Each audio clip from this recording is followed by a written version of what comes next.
Mr. Speaker. Good afternoon, bonjour, quoi. Mr. Speaker, members of the Legislative Assembly, and guests. It is once again my honour to present the 2024-2025 operating budget. Government's budget is a signal to the people they serve on where they will spend their time, money, and energy in the year ahead. It signals priorities, areas of focus, and insight into what's to come. And no one in this chamber or islanders from tip to tip will be surprised about the priorities the government will continue to focus on throughout the upcoming fiscal year. Healthcare, housing, and affordability measures continue to be our government's central focus, the things we wake up every day and think about. More importantly, these are the areas where we will spend our time and energy to make advancements for the betterment of all islanders. A lot of preparation and discussion happens before we present the budget here today. A part of budget planning is to reflect on what came before. We look back and celebrate things that we have done. Earlier this week, we opened the province's first ever Mental Health and Addictions Emergency Department, the first of its kind in Atlantic Canada. Just last week, we added an additional $2.7 million of annual funding to the clients of the social assistance and accessibility support programs. We are helping with the rising cost of home heating for the 8,000 islanders who received a free heat pump since the program began. We have completed 3 successful international recruitment missions and issued 113 job offers for RNs to come to P.E.I. to live and work in our healthcare system. We are thankful for the privilege of helping make the lives of islanders better. But true insight comes from looking at the problems that still need our attention. True change comes from honest reflection. Many islanders are still struggling and are telling us they need our help. We need to make health care available to everyone. It must be timely, it must be effective. We need to make it affordable to live in Prince Edward Island. We need to protect our way of life for generations to come while investing in the young people who will lead our future. Mr. Speaker, this is humbling work. It's not easy, but we are not people who give up. We keep going. When islanders struggle, we never have to struggle alone. Our neighbors show up to help. It's in our nature, and it's in our way of life. We rally together to do better. This government is not shying away from problems. We are here today to face them head on and to be part of the solutions. We are here to help. We will improve healthcare in Prince Edward Island. We will improve services for seniors. We will grow our housing supply. We will be there to help people access housing and social supports. We will make life in P.E.I. more affordable. We will invest in our communities and our industries. This will mean doing things differently, like in our healthcare system. This will mean sticking to our values, like helping every child get off to the right start in life, like investing in the people who help our children every day. This will mean being patient, as good ideas take time to become a reality, and this means listening. It means adjusting when we need to. But no matter what, we will never stop working for islanders. That is our promise to islanders. Mr. Speaker, today's budget includes $140 million in new spending, bringing the total expenditure to just over $3.2 billion. This reflects a 4.5% increase over last year. Our revenues have grown by $152 million, or 5.1% over last year as well. This means our projected deficit for 2024-25 will stand at $85 million. Mr. Speaker, with your indulgence, I would like to share more details of our plan to do more for islanders. We know healthcare is top of mind, and for good reasons. It's a service we all rely on and care deeply about. I need islanders to know you are being heard and we are taking action. But to improve healthcare, we need to reflect on what we were doing and what we aren't doing. It will require change, and change is hard. There is no silver bullet. There is no simple solution. It will take ideas large and small, simple and complex, easy and hard to move the system forward. One thing is certain. We need more healthcare providers to improve the system. Part of that solution lies in how we recruit workers to this province. So to start, we will invest $6.2 million in recruitment and retention. This investment will support the relocation and integration efforts of internationally educated nurses and the Allied Health Professional Incentive. This includes $1.75 million for staff resources to support recruitment and retention of healthcare workers.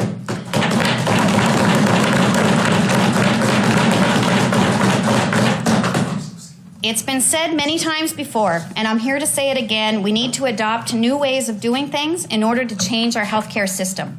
Back in 2022, we launched our first 5 patient medical homes in P.E.I. It brought together primary healthcare providers and allied health providers to work collaboratively to provide the right care by the right provider at the right time. It was groundbreaking, to say the least. Since then, our patient medical home model of care has been touted from coast to coast as being the gold standard for primary care in this country.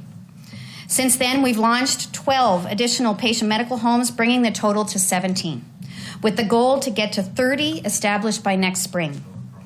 We are far ahead of our provincial counterparts in implementing this model, and we have no plans to slow down anytime soon. This year alone, we are investing $25.8 million in patient medical homes, an increase of $10.5 million.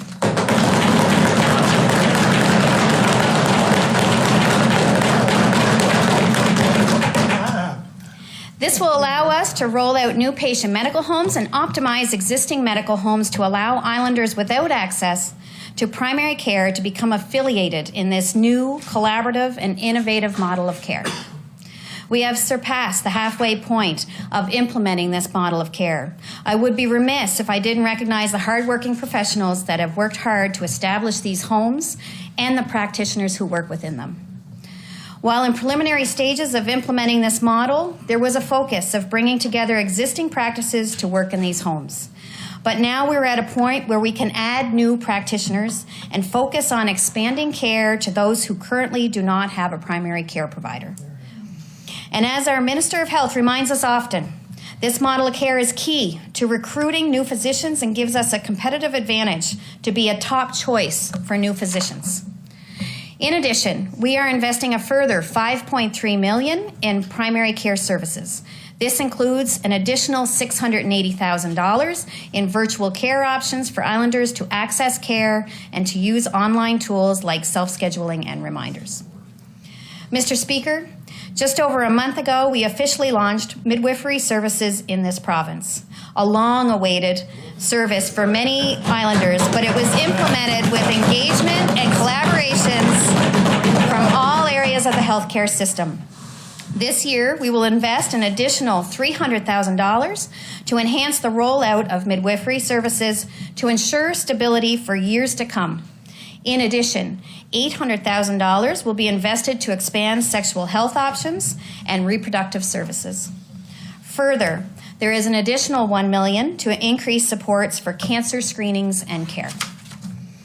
And Mr. Speaker, while there is a lot of chatter about the future of a national pharmacare program in our federation, our province won't be pulling back waiting for bilateral agreements to be signed with our federal government.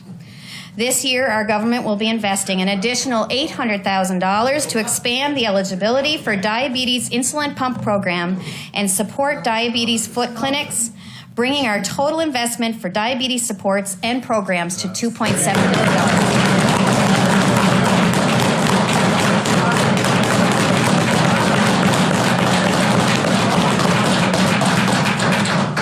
Our health innovation team has been at ground zero for many of our recent accomplishments. They were instrumental in implementing Pharmacy Plus, virtual hallways, skip the waiting room, primary care access clinics, and many other new innovations that have provided better access to care. This budget provides over $9.1 million towards these health innovation projects for this fiscal year to ensure we continue to innovate and find new ways for islanders to get the care they want and deserve. The project that is next on the horizon is our mobile X-ray service for seniors in residential care. We will launch the first phase of this innovative service to provide on-site X-rays for individuals in long-term care by investing $536,000 this fiscal year. Our government will also be launching a children's vision care program, investing over $700,000 to provide elementary school-age children with annual eye examinations by a licensed optometrist and 2 pairs of glasses.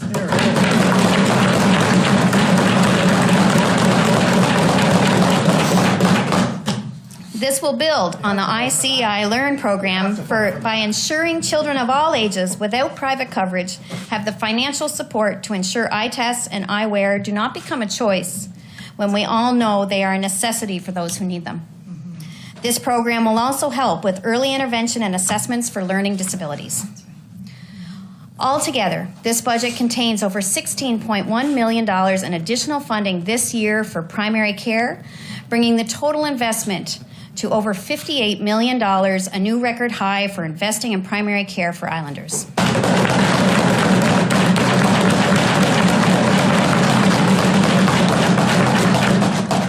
Mr. Speaker, we will also be investing in new physicians. This year alone, we will increase the budget for physicians and physician supports by $6.6 million, while adding an additional $2.4 million to integrate physicians' assistants and associate physicians as care providers in our healthcare system. To add 2 additional family residency seats, our government will be investing $534,000 in the P.E.I. Family Medicine Resident Program. Our plan is to continue to invest in residency seats in the years to come to prepare our system for medical learners. When we talk about investing in training, there is no greater example than our commitment to growing our healthcare team than the investment we are making to establish a medical school right here in P.E.I.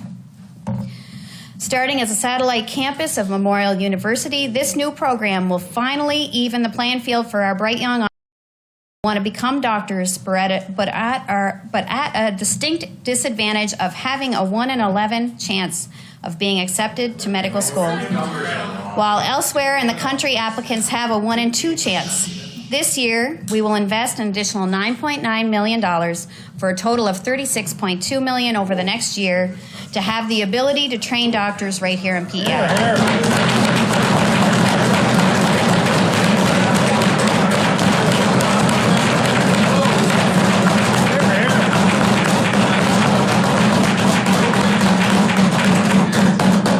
We will also invest $2.2 million to continue creating upskilling opportunities for LPNs to become RNs, provide bridging programs for internationally educated nurses, support advanced care paramedics working to full scope with critically ill patients, as well as to continue training more RCWs, LPNs, paramedics, and RNs on P.E.I. This will include continuing to provide free tuition for RCWs, LPNs, and paramedics who train on P.E.I. and commit to a return in service for 2 years. When combined with an investment from last year, this results in $3.4 million in training and upskilling funds for healthcare workers in the upcoming year.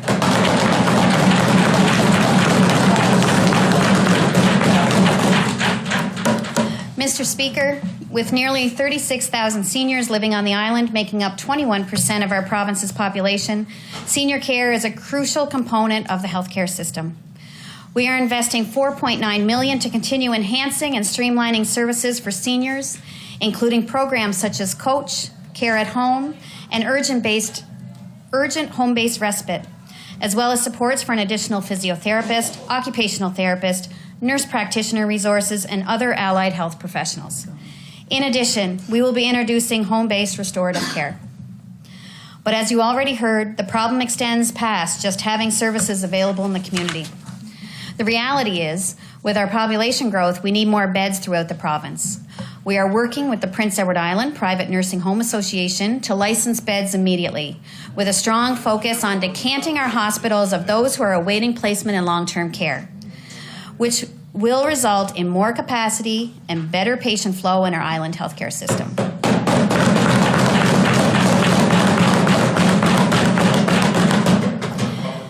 This budget also signals a mid- and long-term plan to ensure that our community care and long-term care facilities keep pace with our population growth. One of the next steps in the plan is for our government to launch a low-interest financing option for operators to complete capital builds to create more long-term care in our system. Mr. Speaker, it isn't just spaces and beds we are investing in when it comes to community care and long-term care. We also must invest in the staff who provide the tremendous care that residents get at these facilities. These essential staff take care of our loved ones 24 hours a day, 7 days a week. Actioning the recommendation from the Long-Term Care Review, we will invest $4.5 million to support moving towards wage parity between private community care and long-term care homes relative to government-owned facilities.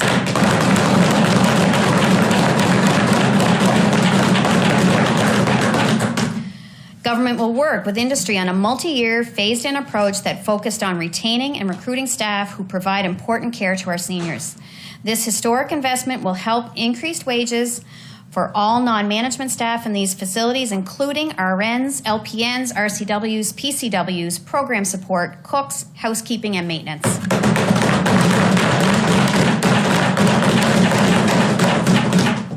Our government also remains committed to the Medical Transportation Assistance Program by investing an additional $350,000 to expand support for those who have to travel out of the province for health services. We are continuing to invest in enhancing our mental health services with this budget containing nearly $3 million in new funding. This includes $1.5 million to support the opening of the new Mental Health and Addictions Emergency Department and Short Stay Unit at the QEH, and $1.2 million for staffing of addiction treatment and transition programs, as well as staff to support the new and existing mental health facilities, including social workers, addiction workers, dietitians, psychologists, RNs, RCWs, and support workers.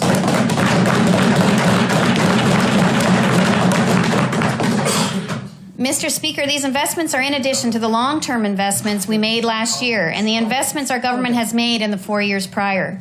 And while we constantly remind ourselves it takes more than just money to solve the challenge we face in healthcare, I'm proud to say that this government has increased the health budget by 59% in the last 5 years, bringing the total investment in health to $1.1 billion.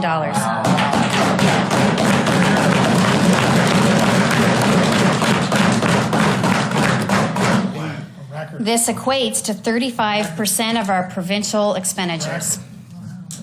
Talking about health goes hand in hand with housing. A house is much more than 4 walls and a roof.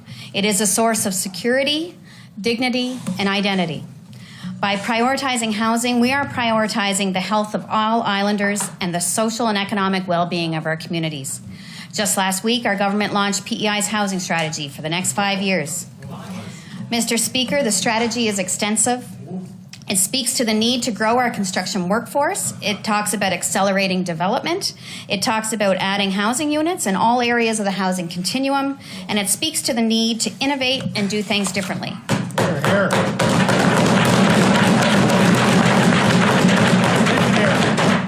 Visionary. It's visionary. Previous housing strategies focused on one dimension of the housing continuum.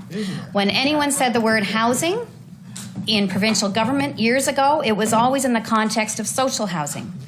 That was the only area of responsibility for the provincial government. Today, that's no longer the case. Our government is making investments in all dimensions of the housing continuum. This broadened mandate for the Department of Housing, Land and Communities has required a whole new approach. It requires collaboration with all levels of government, NGOs, community partners, nonprofits, cooperatives, and developers.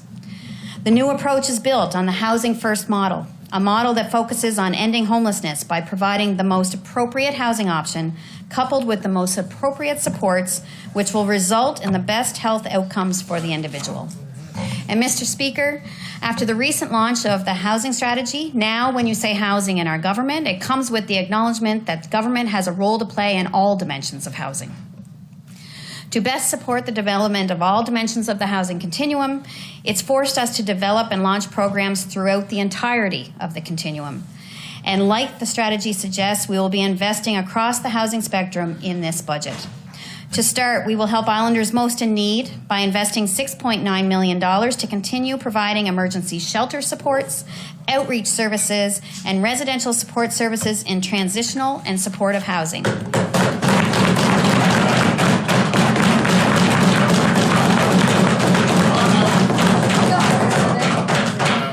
In addition to our record investment in our capital budget this past fall, where we committed to building or acquiring 560 new social housing units over 5 years, this budget contains $1.6 million to provide the necessary funding to operate newly constructed or acquired housing units. We will also be launching a new $10 million community housing expansion program to support near-market affordable housing. This program will work in collaboration with nonprofits and cooperatives to create new and acquire existing affordable housing units and to keep them that way in perpetuity. We anticipate in the first year alone, this program will result in creating and keeping over 120 units affordable in P.E.I.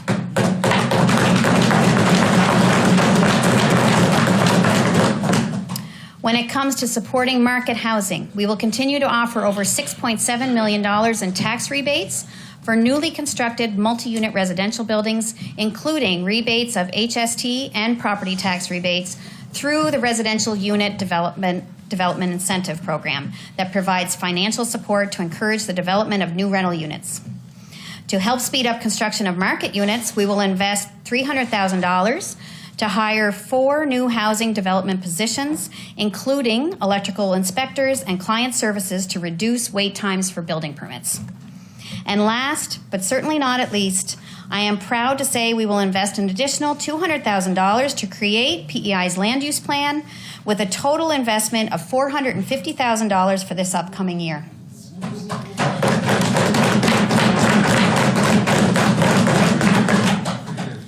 Mr. Speaker, these investments are just the tip of the iceberg in our efforts to improve housing in our province. We will also be continuing with programs to support pathways to home ownership for islanders, such as Closing Cost Assistance Program, the Down Payment Assistance Program, and the Rent to Own Program. And while we have had a large year between our capital budget last fall and this historic investment in housing for the upcoming year, this government has a clear track record of investing in housing for many years. In fact, since April 2019, this government has increased annual spending on housing by $51.5 million, an increase of 243% overall. 243%.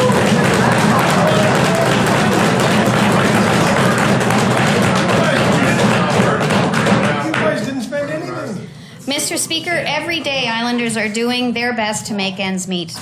Significant events, whether they're happening here or around the world, are all impacting the cost of living. Over the past few years, our government has responded with an unprecedented package of programs and supports targeted to help those in need. We have no plans on stopping now as these challenges continue to affect our province. In fact, while making record investments in supporting Islanders every year since 2019, this government has also introduced tax cuts for Islanders each year for the last 5 years as well. And Mr. Speaker, I'm not going to end that tradition here today. This budget includes almost $15 million in tax cuts that will leave more money in the pockets of Islanders. As committed last spring, we will continue to increase the basic personal amount to $14,250. And again, as we committed last spring, we will continue to reform our tax system by raising the thresholds of each tax bracket and lowering the tax rates for the first 4 brackets, which will result in over 90,000 Islanders paying less tax next year.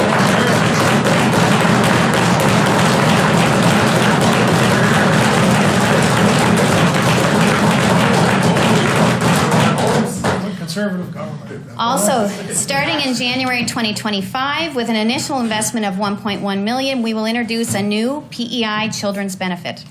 With a total annual investment of $4.4 million per year, this will support families from West Point to East Point and all areas in between. This monthly benefit will help families with costs associated with their children, like food, sports, childcare, and clothing. This benefit will be scaled to support those who need it the most. For example, a family with 2 children with a net household income of up to $45,000 will receive $720 per year. Families with incomes between $45,000 and $80,000 will also receive a prorated benefit. The P.E.I. Children's Benefit will be administered through CRA. This benefit will be reviewed annually.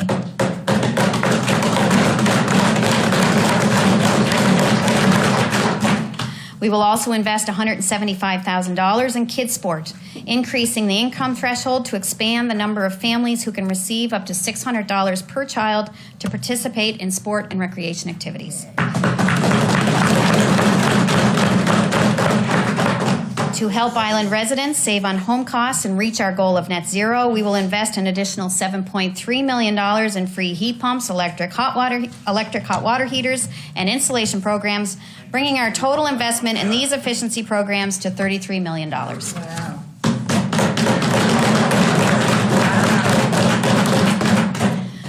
further investment of $1 million will go into island-wide transit system to add more routes and keep fares low at $2 per ride, $20 for monthly passes, and $10 for students and seniors.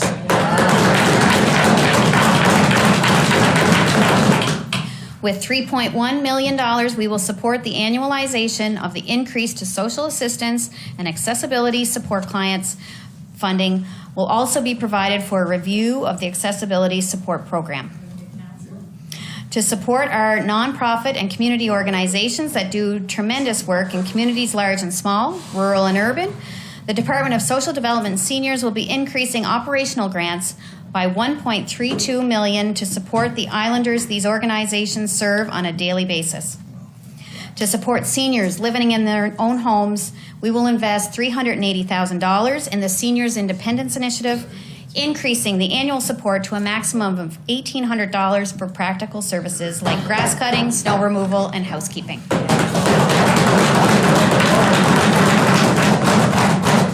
Mr. Speaker, cutting costs shouldn't have to compete when it comes to getting an education. Our government is committed to providing support so that everyone can afford to learn and have a prosperous future. To support post-secondary students and their aspiring careers, we will invest $940,000 to increase the annual George Coles bursary to $3,200.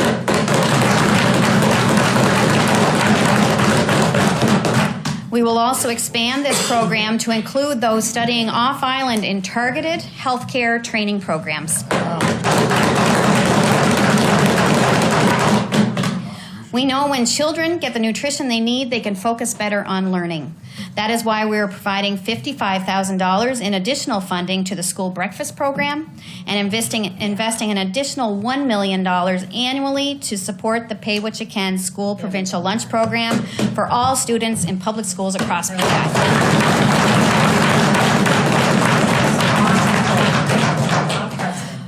With an investment of $4.3 million, we will continue the implementation of $10 a day childcare and provide support for operators who create more childcare spaces with a commitment of 30% of new spaces allocated to infants. This brings the total investment in support of reducing fees to $12.3 million.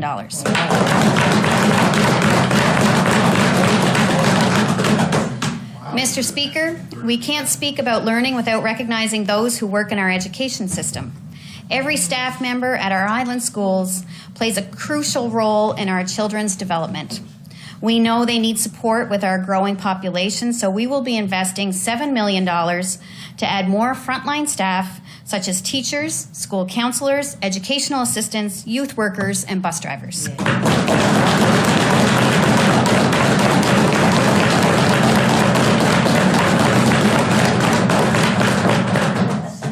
Mr. Speaker, this government has increased investments by a record $161 million in our education system since April 2019, resulting in an overall increase of 61%.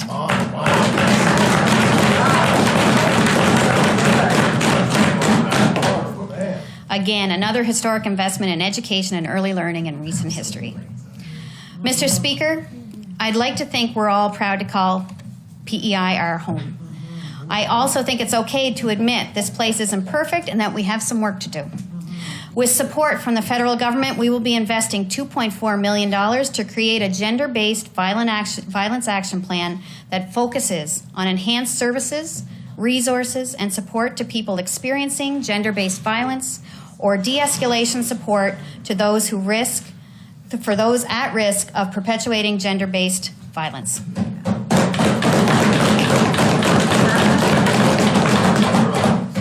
There will be $75,000 in additional funding for anti-racism grants for nonprofit organizations to develop and deliver anti-racism activities that benefit and impact racialized and Indigenous communities.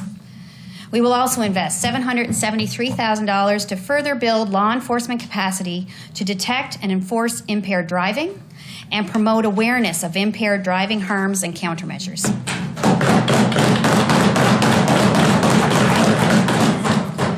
Our bioscience sector continues to grow, and we have become a global player in the industry.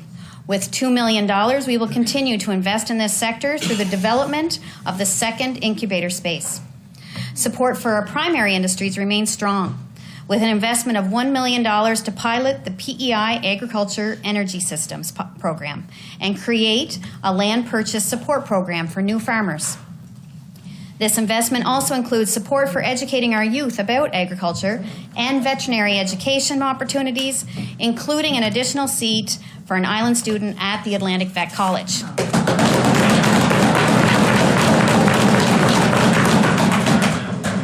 To support the development of the next generation of fishers, government will launch the Future Shellfish Fishers Program with an investment of $65,000 to provide a program that will be modeled after the Future Fishers Program and will be developed with industry and stakeholder input.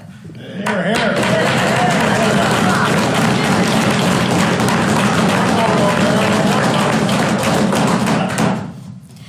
One of the greatest things about living in P.E.I. is that we live on an island. This makes us an attractive destination, and we encourage tourists to visit any time of the year. With an investment of $500,000 to the Tourism Season Expansion Program, we are continuing our efforts to make P.E.I. a year-round destination by supporting tourism operators with product development for the shoulder seasons.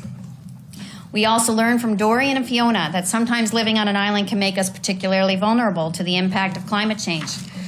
With an investment of $500,000, we will begin the development of shoreline management plans for our regional coastal areas. This plan is a direct response to UPEI's interim coastal policy recommendations report released in November of 2023.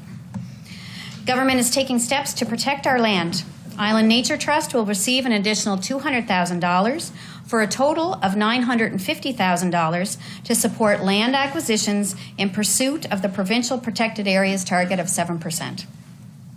There is also funding of $190,000 for additional staffing to ensure there are timely assessments of the potential impacts of proposed developments upon watercourses and wetlands. Together, as we work to reduce our greenhouse gas emissions, we will invest $1 million to fund the operating costs of new EV chargers and existing chargers in the province's EV network. And lastly, to preserve our island's rich history, we will provide $167,000 of additional funding to the P.E.I. Museum and Heritage Foundation for the operation of heritage sites across the province.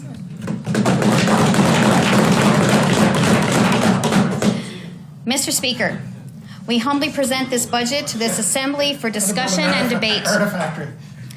We appreciate the input received from Islanders through written submissions, online survey responses, emails, public and stakeholder virtual and in-person consultation sessions. We also received input from the official opposition and third party. Your input and good ideas have been shared with all government departments. This budget contains initiatives to address a number of suggestions that we received through the consultation process. We present this budget to Islanders in hopes we are doing right by them. We recommit to facing issues head on. We will celebrate more successes together. Most importantly, we are ready to get to work. Mr. Speaker, thank you for your indulgence.